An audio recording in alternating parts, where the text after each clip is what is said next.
Bueno, una vez un tipo en un restaurante, en un bar, me dijo esa cosa que la gente... "Sí, ¿usted es Boyer?" Y le digo, pues no, no tengo esa suerte, ¿qué lo voy a hacer? Fíjate, el tema de Telemadrid a veces las cosas eran un poco ridículas. Yo le llevé un día para entrevistarle a Cerolo y, era el día de mi cumpleaños. Y entonces la gente del equipo de hecho me habían regalado una máquina de fotos como esa digital y tal. Y le dije, no sé quién, vamos a estrenarla, sácame una foto con Cerolo y tal, ¿no? Y entonces nos hicimos una foto. Y entonces cuando empezó la entrevista, yo no sé qué primera pregunta le dije y él dijo, bueno, antes de contestar la pregunta, Germán, quiero felicitarte por tu cumpleaños y que te salga muy bien el programa y no sé qué, no sé cuánto. A la mañana siguiente, este Germán Yanque, que es amigo de Cerolo, que sabe cuándo es su cumpleaños y que viene aquí a felicitarle y tal y cual. Y digo, pero bueno, joder, que no se puede decir nada, ¿no? Y bueno, a mí me pasó una cosa, cuento esta anécdota tonta ya para terminar.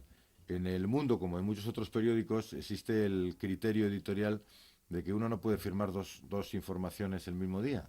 O sea, no puede aparecer la firma dos veces, ¿no? Y entonces yo hacía una mi columna y salió la idea de que se hiciera una especie de recuadro de temas más culturales, etcétera. Y dije, ay, pues ya lo hago yo y tal. Y dice, no, pero no puedes firmar dos veces y tal. Y dice, firmo con seudónimo. Y me acuerdo del seudónimo porque solo lo utilicé aquella vez. Luis Murueta.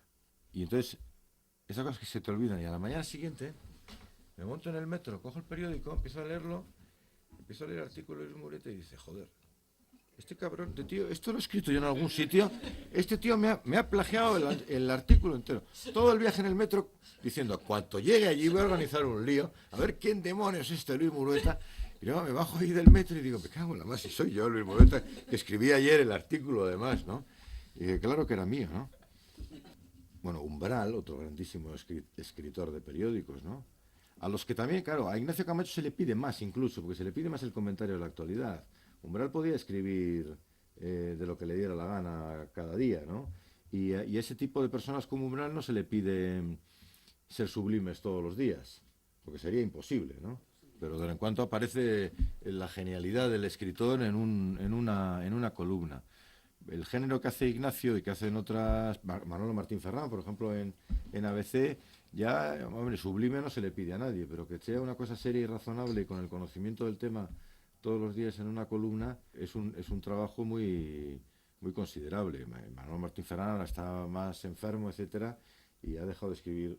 Los lunes ya no aparece para descansar el domingo, ¿no? Porque hay mucha gente que piensa una columna y tal. Bueno, pues nada, una columna me la hago yo enseguida. Bueno, a lo mejor un día te la haces enseguida porque te sale, pero normalmente no puedes escribir de cualquier cosa, sino que tienes que hacer opinión política, etcétera, pues es una cosa que cuesta mucho esfuerzo, ¿no? Y luego, claro, tampoco yo no soy aquí para dar opiniones sobre cómo escriben unos y otros, ¿no? Pero, por ejemplo, también uno va descubriendo que hay personas que están más inclinadas o más preparadas o tienen mayor disposición para un determinado género y no para otro.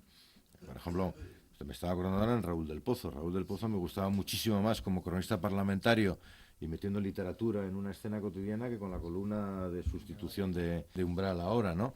Bueno, pues hay gente que acierta más con una cosa que con otra.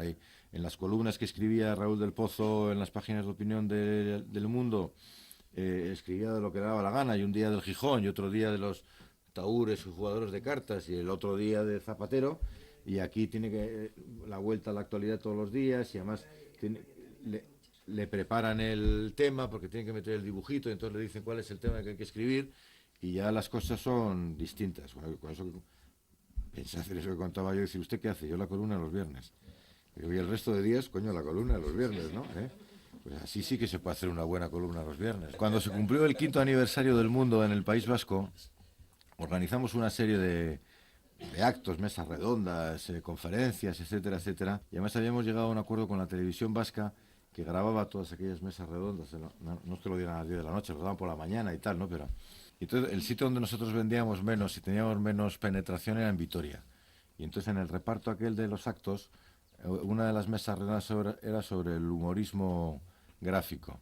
Y para la gente del mundo estaban Gallego y Rey, Ricardo y Nacho, los cuatro iban a participar en una mesa redonda. Y dijimos, bueno, esta la hacemos en Vitoria, que parece como más accesible para la gente de Vitoria.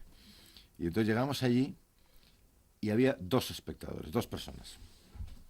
Y yo una tercera, pero que dice, oye Germán, he venido a traerte este paquete, pero me marcho. Y dije, no, te quedas aquí y te sientas. 3 personas en un salón enorme y habrá grabado por la televisión vasca. Y yo le dije al chico de la televisión, le digo, mira, tú enfoca la mesa, porque hay que grabarlo, porque está el compromiso. Y no mueva la cámara, que solo se vea la mesa y las 4 personas. Y Nacho, que era, porque los humoristas no tienen por qué ser graciosos en su vida, ¿no? O sea, hay unos que sí o no, pero este Nacho de Ricardo y Nacho sí lo era. Y entonces me hacía gracia porque no había nadie en la sala, 2 personas y yo sentados en la primera fila. De vez en cuando decía, ¿se oye bien al fondo? Y entonces, claro, la grabación quedó perfecta, parecía que aquello estaba lleno. Se oye bien al fondo, así, oye usted y tal, ¿no? Y si no había nadie, ¿no? Bueno, pues en esto igual, por eso yo os agradezco especialmente que estéis aquí conmigo esta noche, ¿no? Bueno, pues muchas gracias. Vale. Gracias, de verdad.